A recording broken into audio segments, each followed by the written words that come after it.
France looked at the kids and said, no, not on our watch. They're pushing to restrict social media for under 15s and phones in schools already banned because they've realized kids plus unlimited internet equals chaos. Meanwhile, in Kenya, a kid has a smartphone before having a birth certificate, TikTok on, Instagram on, and content no filter. We're raising a generation that has seen everything before they even understand anything. Then when scandals drop, explicit videos trend, and kids know things they shouldn't, we act shocked. Ati, what is happening to this country? What did you expect? Free Wi-Fi? Zero rules? Be serious. France is busy protecting the future. Us, tunalea influencers before we raise children. So yeah, maybe it sounds strict, but at this point, it's us who need the ban, not even the apps.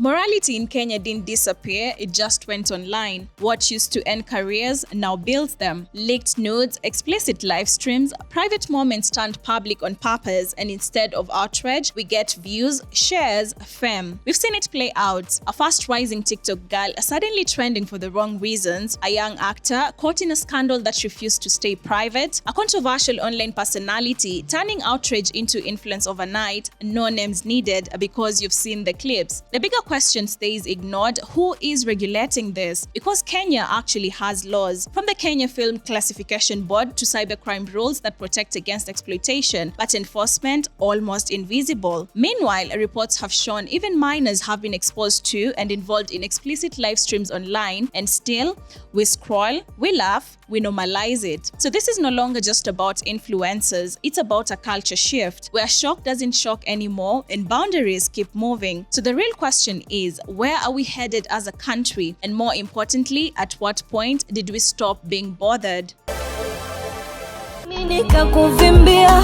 Not every man deserves a microphone. Why is Arrowboy on a podcast reopening a past many thought was closed, claiming that Nadia Mukami was once the side chick? Nadia, I think alikuwa side chick wangu. Oh.